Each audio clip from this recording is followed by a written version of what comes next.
Good evening, actually. I guess it's evening now. And thank you so much for waiting through the delay. I was having some problems getting on. The fact that you are on a call at 8:30 at night, now almost 9, tells me an awful lot about you and about your dedication and the kind of patient advocate and patient and research advocate that you'll be. So I just ahead of time, just right now, would really like to tell you how much I'm thankful for your being here and for your participation and just your general determination in this thing. One of the most exciting and I think rewarding kinds of advocacy is research advocacy because you see the results of it. So what I'm going to focus on here this evening is simply patient protection and ethics in clinical trials, because I think that's something we really need to understand before we move forward at all in terms of working as a research advocate. And if we have time, and we might, I have a few other little things that have to do with advocacy and how you might behave as a research advocate that I'll also cover, but I'll only cover those things if we have time.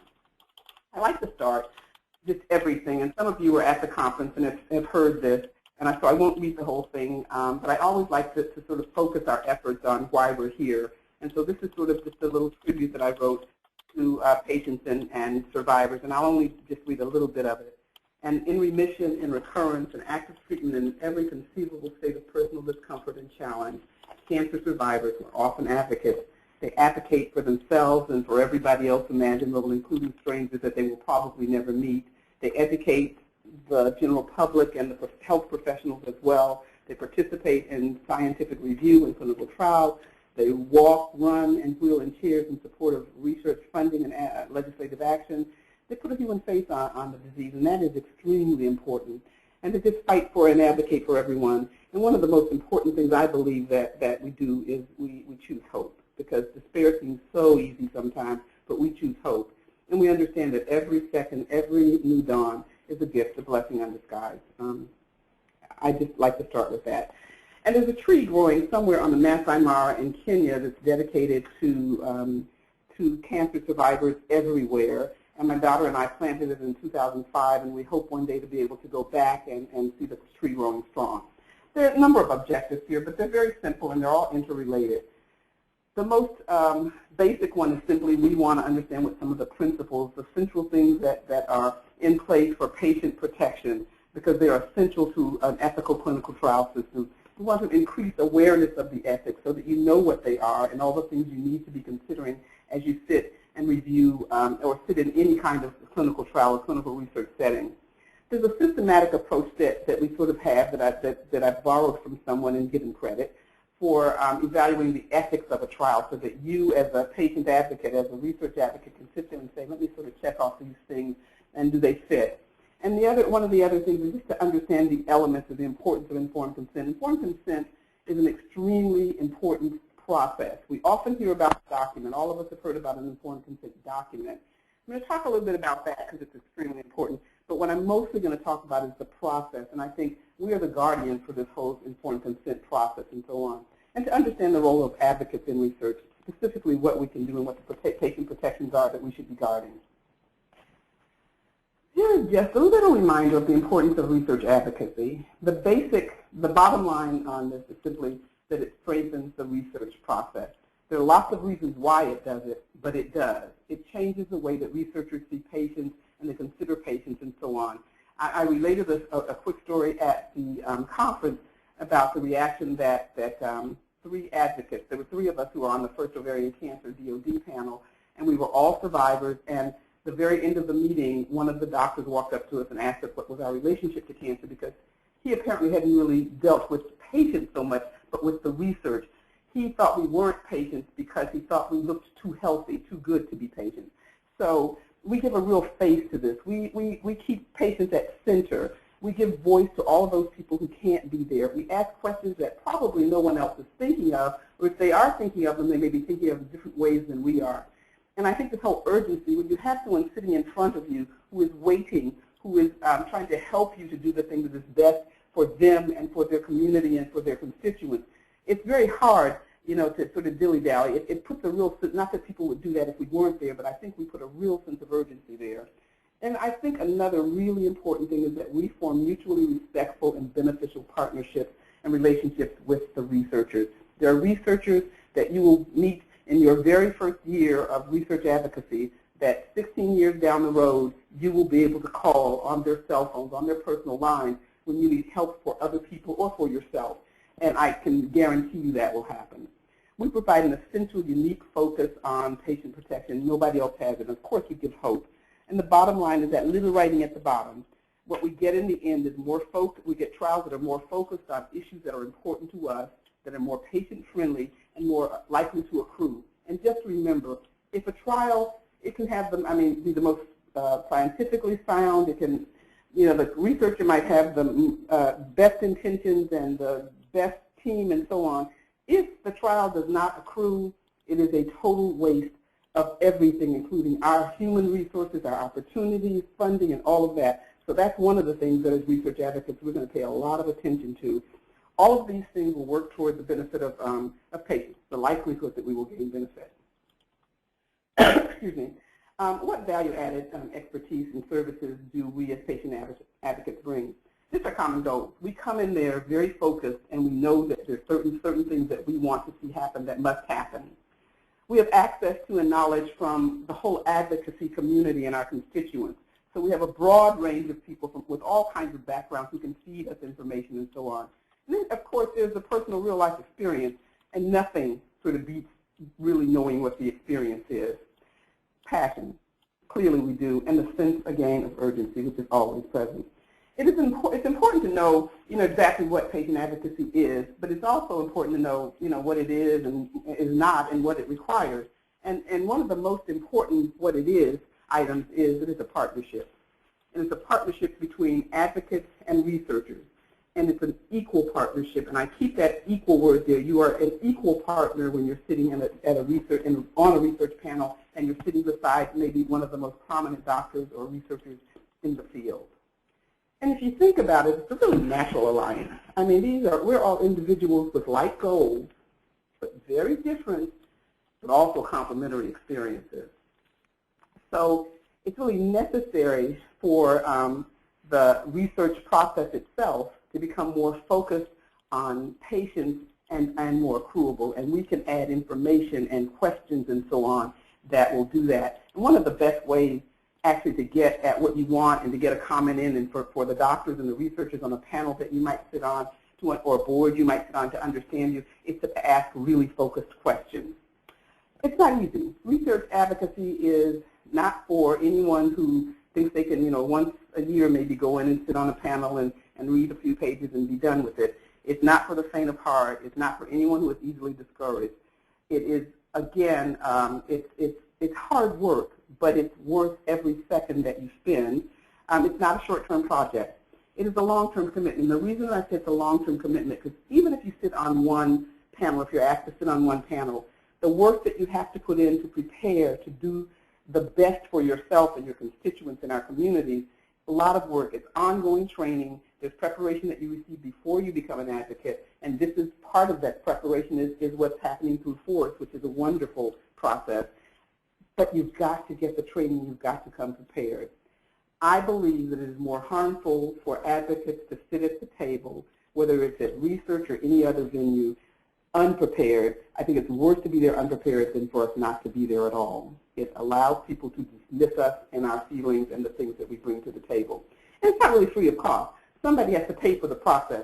There may be a stipend or an honorarium that's given. Your time is certainly valuable and so on. It requires a number of things.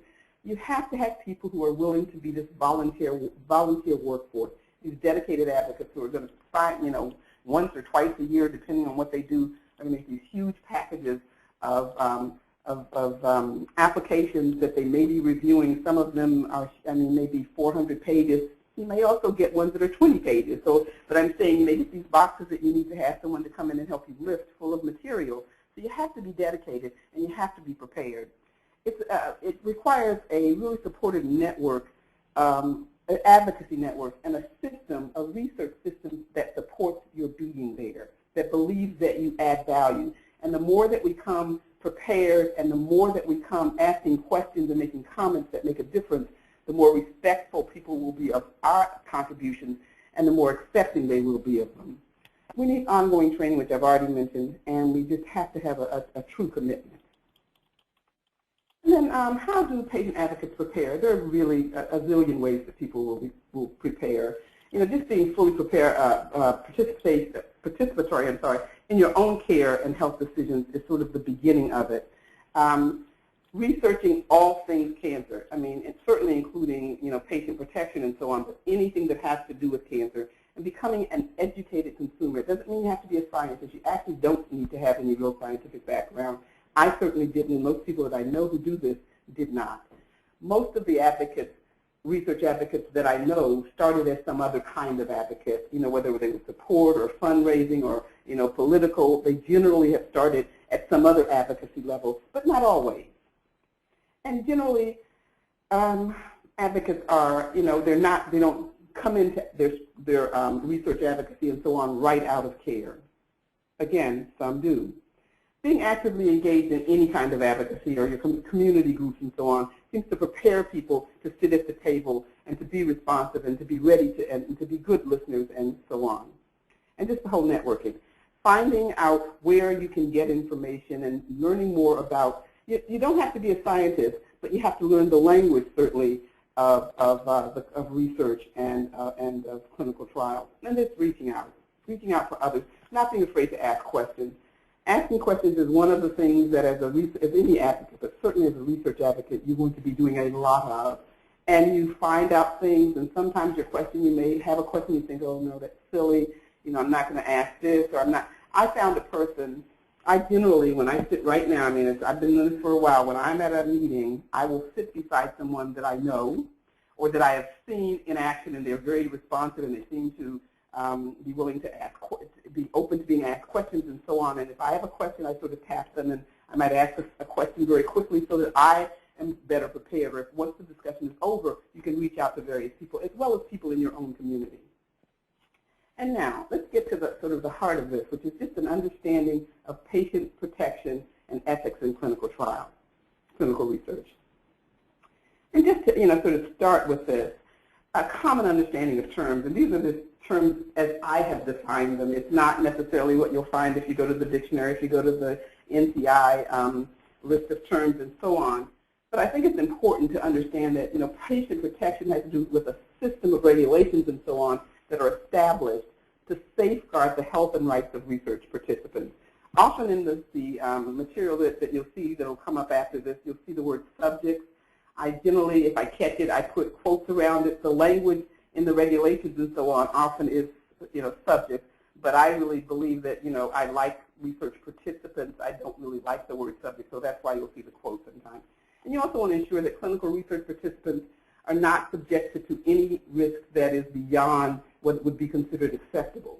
And ethics, of course, we think about that, and it's just the applications of rules that will ensure that the conduct is proper, is appropriate.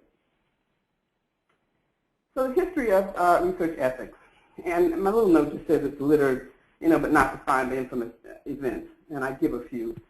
We hear a lot about the bad things that have happened in terms of research, and it's essential that you know something about them so you have some understanding of them. But because they're here, and because they actually happened, and they did, and they're horrible, they're all heinous. They're not some of them, but all of them are heinous. You need to understand them, but we should not, as patients, as survivors, as people who are working as research advocates and so on, should not be deterred from our research advocacy by things that have happened in the past. I think it should move us forward and sort of prompt us to want to be better research advocates, because we can make sure that other people don't have to deal with some of the things here. I'm going to say a little bit in a few minutes about the Tuskegee syphilis study, not because it's more important than any other item on here, but it seems to be the one that there are two that people seem to know about. They know about the syphilis study, and they also tend to know about the horrible Nazi experiments. And so I'm going to spend a little bit of time in a minute on those. The Willowbrook study, all of this is fairly recent history if you look at the dates here. Children were deliberately infected with hepatitis virus. Deliberate. There was nothing mistaken. It was not an accident of any kind. The Jewish chronic disease hospital study, excuse me, again, chronically ill and disabled patients were infected with live cancer cells. I mean, things don't get much more heinous than that. Henry Beecher's article, it was in the in the New England Journal of Medicine, talked about ethics and research, and it focused on informed consent. It was one of those places, you know, that one of these sort of seminal things that came up that said, oh, okay, let's step back for a minute. We can't allow these kinds of things. And so this wonderful article is one that people often refer to when they talk about informed consent and ethical investigators. And the ethics of the investigator is as important as the way that the actual research project is put together, the trial itself. And of course, during the AIDS clinical trials, we're seeing kinds of problems in terms of ethics. Excuse me. Codes of research ethics. There are a number of things I'm just going to touch on, but you will have, I believe, you'll have copies of all the slides, and some of the information is here just so that you have it when you want to come back later, when you're actually involved in some research advocacy and so on. And before that, in terms of training, you just have the general information. You can Google any of these things and find detailed information on them, certainly. The Nuremberg Code, 1947, it's a set of research ethics and principles for experiments involving human, and they said subjects. So I have the quotes here, established as a result of the Nuremberg trials at the end of World War II. Talks about informed consent, again, a really important process and document, and the value to society. What kind of value will this particular research or any piece of research have for society at large? And then the question of what are unacceptable levels of risk. Certainly this is a subjective decision. Somebody's going to decide whether it's acceptable or not, but it's something that we have to think about. We have to think about what would be happening if the person, someone who is thinking about getting on a trial, didn't get on the trial. What kind of care would they get? Would it be in some way superior to what they would get on a trial? Would it be pretty much the same? We don't know. You have to think about what the risk might be. And it must be reasonable. The declaration, I'm sorry, I have a little bit of irritation of some kind. I think I'm allergic to something in the air. Declaration of Geneva, 1948, and amended. It's a statement about physicians' ethics. So we're talking about the physicians now and humanitarian duties. So it's seen as sort of a revision of the Hippocratic Oath. And it's interesting, though, and one of the interesting things about it is that it is less stringent in terms of the conditions for consent than the Nuremberg Code. In the Nuremberg Code, they talk more about things being absolutely essential. And when you talk in terms of absolutes, it means everything. It's a different, higher bar. But if you talk about something, if at all possible, it gives people wiggle room. So many people believe that it sort of, while it had some very important elements, that it sort of weakened the protection a bit. And then you have the Declaration of Helsinki, and that was in 1964. Again, we're talking about principles on research that involves humans. And it was developed by the World Medical Association in Finland. It's considered, it's now considered a cornerstone document in terms of human research ethics because it's so detailed and so on. It has such valuable information there. Two of the things that are most important or that people talk about when they start talking about the Declaration of Helsinki is a written protocol. The protocol can't be something that the researcher or he or she has in their head and they're, sort of, I know what I'll do next, and I think after I do this, if that doesn't work, I'll try another drug, and maybe I'll add another arm. Maybe I'll even randomize these. None of that. Whatever you're going to do must be written. It must be detailed, and it must be clear enough for people to understand and replicate if they want. And the other issue here is independent review. Independent review is what you will be part of as research advocates.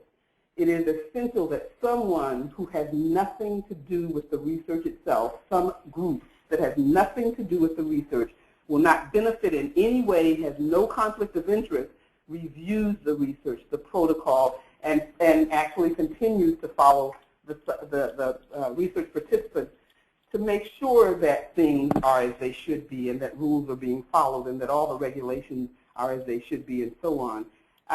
Independent review is just sort of, again, a cornerstone in terms of how we do research today. Then we're just talking about codes of research, and we'll be finished with these shortly. The Belmont Report.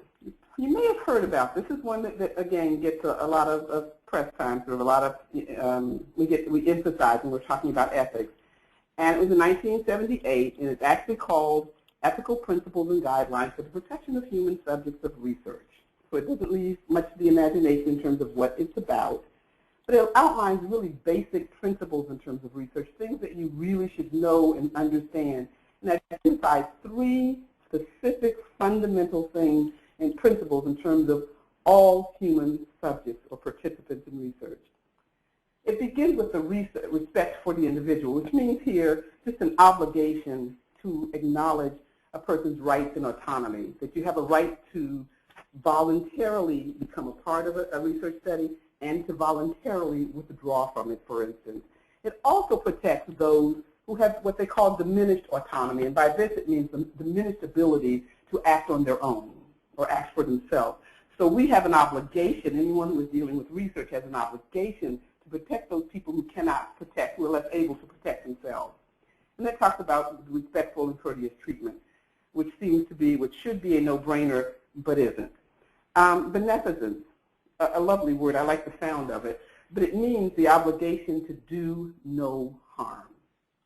You're trying to maximize, in all research, you're always trying to maximize possible benefits and to minimize any possible risk. That's beneficence. I wish I could find ways to use it more often. I just like the word.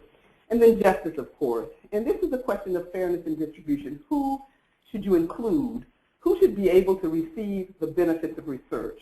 And who should bear the cost? Who should bear the burden of the research? And this, in essence, means who should be able to be among those who are considered to be participants, and who should be eligible? Who should have the opportunity to participate? And depending on who has the opportunity to participate, different people, that determines who actually is more likely to benefit. So it has to do with fairness in terms of participant selection. And I'm going to talk a little bit about that because I think there are a lot of things that are sort of misconstrued or people sometimes don't quite understand what's going on in terms of fair participant selection. And I mean, it's again, not a new concept to think of, the fact that historically, really the most risky and the least beneficial, or the research that was thought to be at least likely to be beneficial, has disproportionately enrolled people who are considered vulnerable populations. And included in those numbers would be, racial and ethnic minorities, people who are considered to be mentally, in quotes, incapacitated or institutionalized people. For instance, people who were incarcerated, people who were institutionalized for any other reason, were more likely in the past to be among those people who would be participants in really risky research. There are other groups, certainly. There are so many groups that are included. We talk about children and we talk about women. People can be geographically, I mean, depending on what your zip code is and where you live, you might be less likely to be selected for participation and so on. So there's lots of reasons. And if you look at the other side of this, exclusion of certain groups from research, I mean, disenfranchises them from the maximum benefit. They are less likely to benefit from this research. But if you think about it another way, all of us are less likely to benefit because we have fewer people who are coming into the trials. The trials are less likely, therefore, to accrue properly and then to be completed in a reasonable amount of time. And then even if they are completed, they're not generalizable to the full population. So there are a number of reasons why we want fair selection. Health disparities in oncology relate to this as well. Often they exist on the basis of race and ethnicity, socioeconomics, and age. And they're found in all kinds of ways, just the incidence of the disease, the treatment, and survival. And you would be, sometimes people are surprised to find that treatment is not equally applied, and it is not. But for some people, the most important thing to think about when you think about fair selection and so on is it is not good science. It's really bad science. Okay. And this is some of the barriers to clinical trial participation, and this goes across race and ethnicity and vulnerable groups, and for all of these can be issues. History, certainly, and we talked about that, and we'll talk a little bit more in a minute. The lack of understanding, just not understanding what the process is, and not understanding what clinical trial is, research study is. The feeling about being a guinea pig, which you still, even today we still hear, just awareness, not knowing that the trial exists and that there is an opportunity, and the fact that some people are recruited at an unequal or unfair level. Some communities get, people go in and ask them if they're interested, and some communities that if you ask every person who has a particular disease, you'll say, or at a particular stage, did anyone mention a clinical trial to you? And almost you probably get a 99.99%, people shaking their heads saying, I know what a clinical trial is, but no one's mentioned it to me. Access and treatment, there's lots of things that have to do with access. Some of it is proximity to a location that actually has a trial, and so on, and just the whole fear factor. The Tuskegee syphilis experiment I'm only going to talk about for a second, and I'm going to tell you why I'm talking about it. I often hear researchers and others, just in the general community, talking about trying to explain why they think African Americans and other, in quotes, minorities or racial and ethnic groups don't participate in large numbers in the research process or in the research system.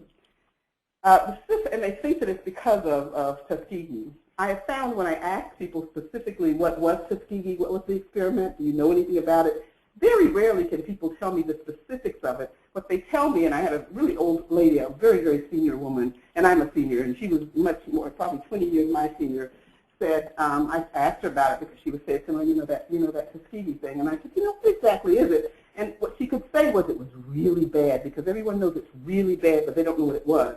It was conducted by the U.S. Public Health Service, so this was some underground group. It lasted for 40 years. It was a study of the course of syphilis. There were 399 black men, mostly illiterate sharecroppers. Most of them did not read or write, and they were at late stages of syphilis. For me, whenever I look at studies or read anything about it, the thing that is most horrifying, and horrifying is not a strong enough word, is that treatment was deliberately withheld and prevented when it was available.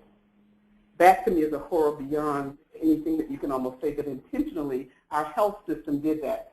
Anyway, data was acquired from the participants' autopsies, and in 1997 there was an apology for the 8 survivors, and the legacy continues, because people do hear about it, but don't let anyone ever tell you that the reason that certain populations don't participate is simply because of Tuskegee and because of history. There are lots and lots of other things, some of which I've mentioned, that play into this. And this is just a little study that sort of refutes that. There was a compilation of about 20 health studies that on data I think that was stratified by race. And the enrollment numbers were about, I think, 70,000. I think there were 70,000 patients records that were studied. They were trying to study to find out if there were any particular patterns in terms of who would and who would not enroll. And I call the slide the uninvited because that's what I got out of it after I read the study. Data from this study suggests that Hispanic and black patients are not less likely to participate when they are offered the opportunity. And the quote in the piece is, although we found only small differences in consent rates by race or ethnicity, we did find substantial differences by race and ethnicity in terms of the number of individuals invited to participate. So this is the question of invitation. If you don't mention it to me, I certainly can't participate.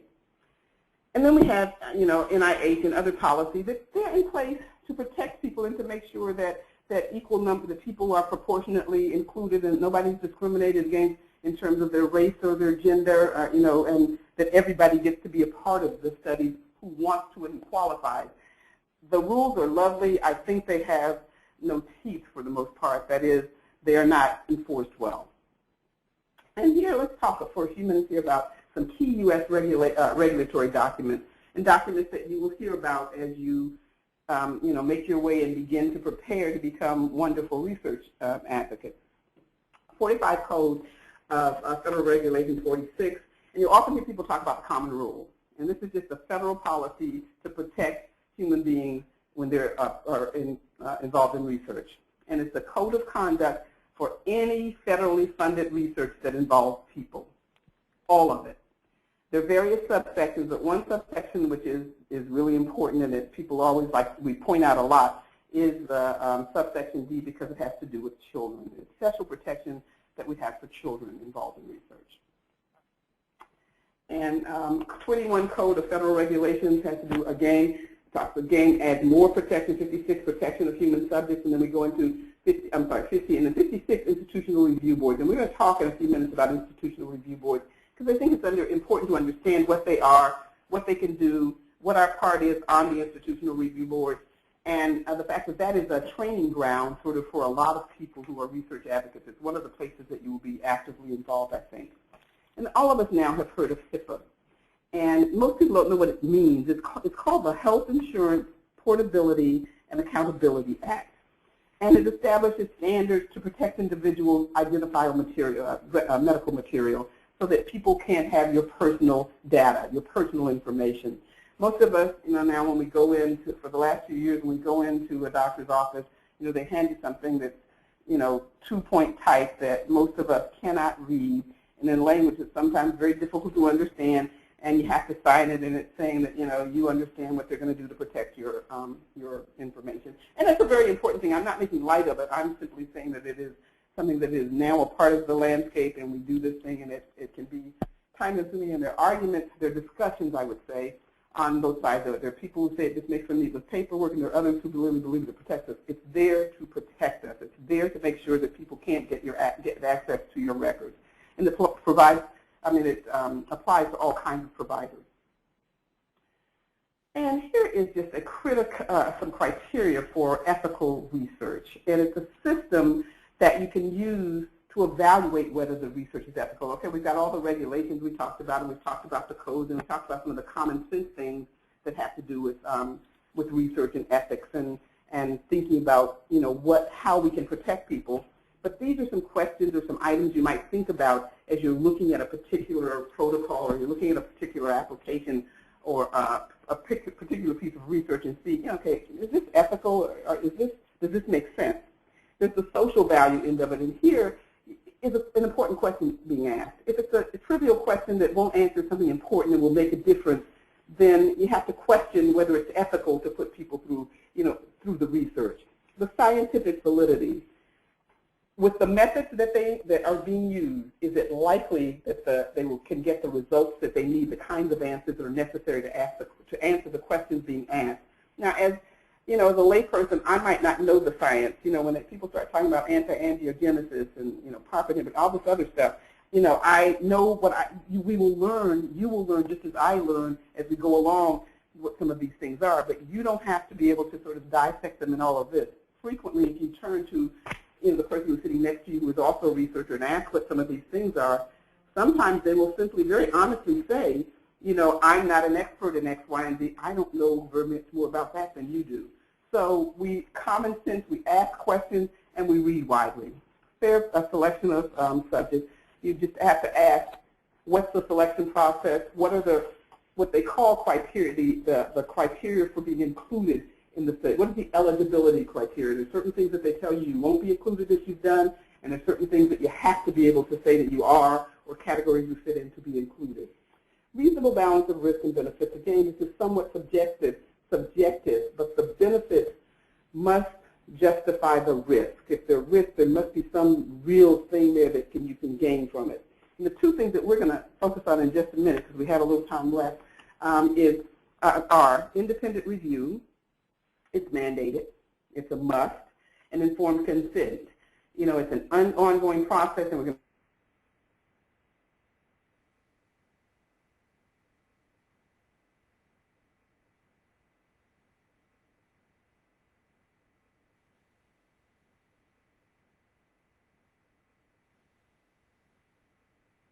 institutional review board if you're going to have any research done at a particular institute or a particular review board or through it at the beginning, at the inception of the study. When you start thinking about the study, you need to begin to have an institutional review board available. And it provides what's considered to be independent, unbiased review and monitoring. And this monitoring isn't just before you decide that, in fact, this is a good study and we're going to let it accrue. It's going to be approved and it's going to accrue. It's continuous throughout the study. And at any point, an institutional review board can call things to question. It's extremely important. And institutional review boards always have advocates on them. And it's one of the places where advocates feel that they are really working and doing a really important job. You conduct a form of sort of risk-benefit analysis when you're working on one of the institutional review boards. And in some countries, they're called simply called ethics boards. Same thing. They must have community representation, and they must be ongoing. It's not a one-hit thing that the Institutional Review Board comes on one day and looks at it and then says, oh, it's good today, this is, okay, let's see, this is January 3rd, good on January 3rd, I'm never coming back, so you do what you want. They're going to be there, and they're going to be there consistently. And here we go with this informed consent. And, it's sort of, what is it? Why is it necessary? What's it supposed to do? Do you have to include it? How long is it going to be? And how should you conduct the consenting process, and who should do it? We'll talk a little about it. Informed consent, again, is mandatory. It's not a you do it if you want to kind of thing. It's mandatory. It's necessary. It protects one's rights. And let's go. Okay, informed consent. This is what you see. These are the parts of an informed consent, the kinds of, and it might not be exactly this way, but these are the kinds of information that you'll have. An introduction. And here you just have, it's an invitation. The form should tell you, this is the document itself, to say what you're being invited to do and why. So it's just an initial explanation.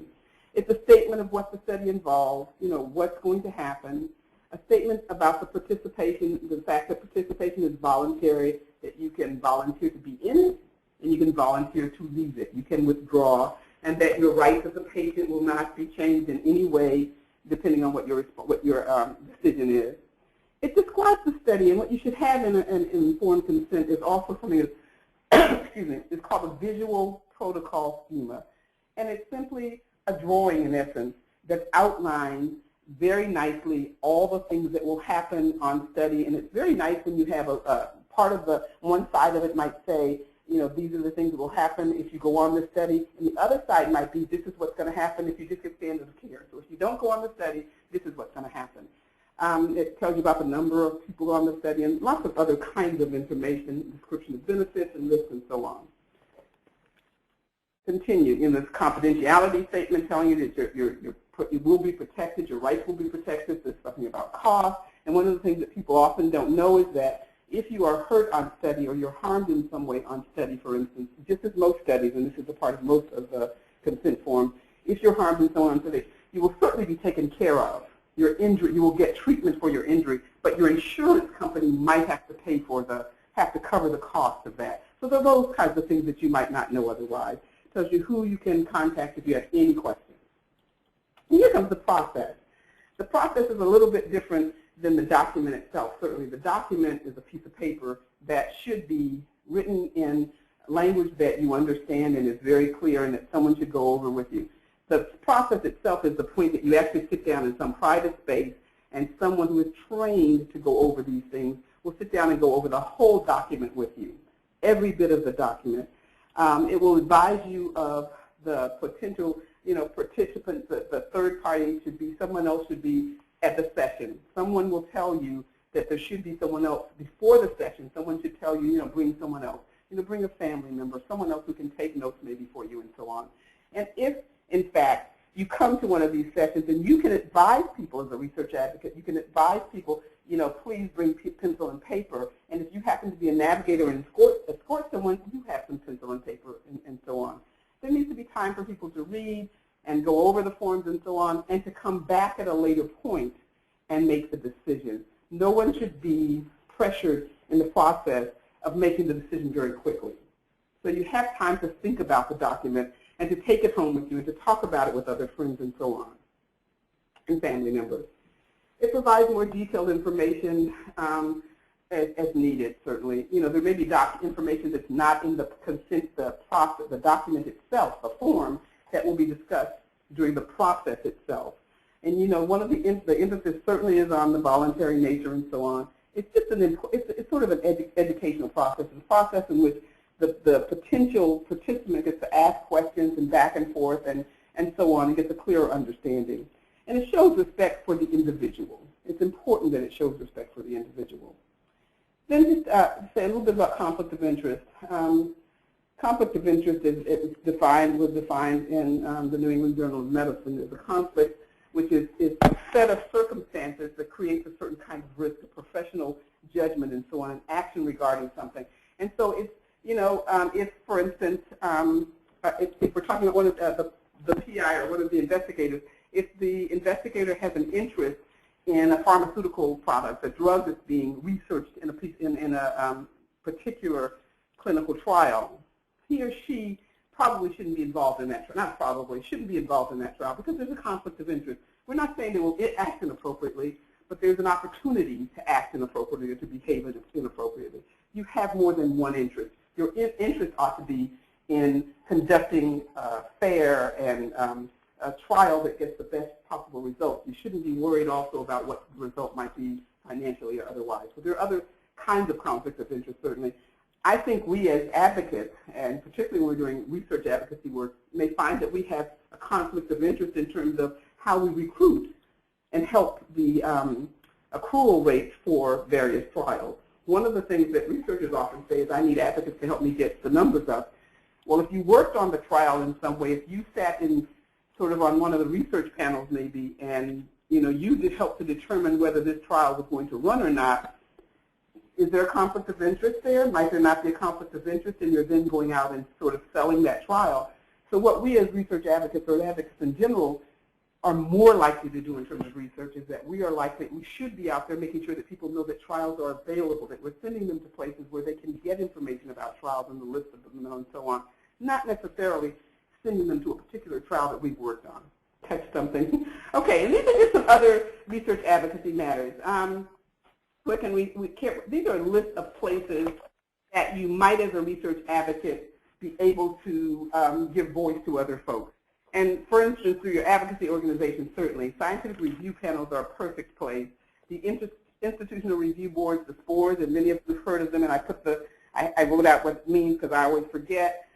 NCI has steering committees and task force and various panels and boards, and sometimes, for instance, the task force and the steering committees look at the concepts before they're actually full-blown proposals to see if the research is what we want and if it's the sort of priority things that we're trying to work toward, whether the research has the potential to change practice and so on. Then you have your NCI cooperative groups. They're now being reorganized. There used to be 10, and now there's a children's group, and the other 9 are folding into 4 groups. But a tremendous amount of research is being done there. Department of Defense research programs, very, very active, and are more likely to take sort of innovative projects that might be harder to get funded through NCI. And it's a good place to start, and I have a little bit more information about that. Just clinical trials in general as study participants. There's federal boards and so on. So there's a whole list here of things that you might be involved in, and you'll have this copy certainly. And here's just a few communication tips if you are involved. Don't preface your comments with, I am not a scientist, but everybody sitting at the table knows you're not a scientist. It's unimportant. What's important is that you are participants there because you have the point of view of a huge constituent of patients, the people who are most important in this process. Use humor if you can. If you're not good with humor, leave it alone. Yeah, be serious without taking yourself too seriously, meaning being grumpy. Just speak very confidently. You have a right to be at the table. Learn the language of research, which doesn't mean you have to be able to, say those 55-letter words, without, stammering and without, turning it into a joke because you said it incorrectly. It simply means understand when someone says randomize, you know what randomize means. If someone says a placebo, that you have some idea what it means.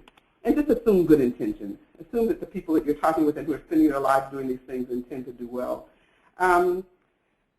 Speak when you have something to say. Don't feel compelled to speak simply because you are the advocate at the table. That is the time when you're least likely to say something that is meaningful. You'll say something that's meaningful when you really have something to say rather than you think, it's my time, I haven't said anything. And there's just lots of others. They'll all be here. So I just look at these things and just think about them. And here's my little tip about sitting near someone you feel comfortable asking an occasional question. The docs and the researchers, and you end up getting the information you need.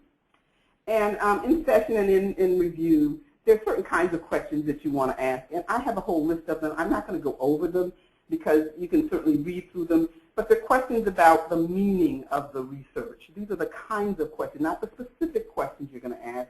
You might ask why a particular drug was chosen, was selected.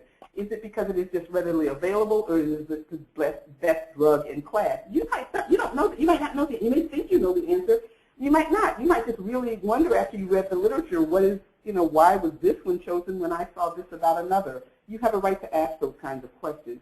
Ask about accrual. Do you think this will accrue? If there are provisions that are made that have to do with barriers and so on. So there's lots and lots of questions here. Are there too many scans? Are 20 scans necessary? That's facetious, certainly. Well, are there too many of them? Ask about quality of life, but that's not the only thing you can ask about. If someone says something about a non-inferiority trial, what is that? You certainly can't vote on something if you don't know what it is. And then I just have this sample, which I just thought it would be useful for you to see and to have. If you were sitting on an NCI steering committee, this happens to be from the Gynecologic Cancer Steering Committee just because I'm on it and I use it all the time. But there's specific questions that all of the advocates are asked to answer. And I just want one little thing I'd like to say is a suggestion. I was told when I joined the steering committee that if I did not want to, because I'm an advocate, I didn't have to fill the form out. And it wasn't just me, all advocates. They tell you if you don't want to, you really don't have to, because some people aren't comfortable, blah, blah. All of the scientists have to fill them out. They're not given that option. If you want to be taken seriously and sit on the panel as an equal, fill it out. Take the time to do it, even if you need to talk with someone else about some of the answers and so on, some of the things you're not going to answer. But please take the time to do the same thing that everyone else on the panel is doing. So these are the kinds of questions that you might get. The last one up here is, are there other patient-related issues that should be considered? Is there something that nobody else has considered but you as a patient understand is important? And I just sort of, for fun, listed some things that might be downside. Loads and loads of well-researched, cutting-edge information. Who wants to bother with that? Regular, at least once a year, interaction with top scientists and dedicated advocates. Again, what a downer. The potential to contribute to treatment advances. These are all wonderful kinds of things. If there's a downside, and I don't think there is one really to research advocacy, the downside would be that you're going to have some time that you would have spent doing something else that might even be advocacy related. You're going to have to spend an awful lot of time working on this research advocacy thing, but it's worth it. And here are some resources, some places that you might go that I've used and others that I know have used and have used quite successfully in terms of growing as an advocate, research and otherwise. And most of them, expenses for advocates are covered. You're not paid something additional, but your expenses, generally speaking. Some of them do have an honorarium, but your expenses will be paid. And just in summary, research advocacy requires all the stuff we just talked about. It requires support. It requires a research system that sort of embeds you in the system and doesn't just sort of pluck you there because there's some requirement that you be there in order for them to get funding, but the system actually wants you there. It requires, a lot of people who are really ready and willing to do this thing, training and preparation, understanding of certain kinds of issues, and just a true commitment. And just in closing, and this came from a journal, the presence of consumers, and at DOD they call the advocates consumer advocates, not patient advocates. The presence of consumers is a continuous reminder of why we are here and really drives the focus of relevance. And I think that's really important. And I just believe we're just really natural and necessary partners, absolutely, in terms of research and discovery. And this is a picture that my daughter and I took when we were in Kenya. And this is a village of women. Almost all of the men have died. And they're all HIV/AIDS positive mostly. And they support themselves by weaving baskets and so on. And I believe from watching, and they also go around the nearby villages telling their story and telling about HIV/AIDS and telling people how they can prevent it and so on. And just a wonderful thing that they do. And it just made me think of the importance of collective action and what we all do, and it's what we do all the time in a very different setting. And I believe that nothing is beyond the reach of a group of dedicated, passionate people anywhere and under any circumstance on the planet. And here are my little advocates in training, Anwar and Sanaa, my grandchildren, and I take them everywhere. So I take them on these little talks, and here are my acknowledgements, and here's my information. If anyone would like to ask a question, send me something, anything. I would love to hear from you. And are there any questions? Thank you so much for coming, for being here.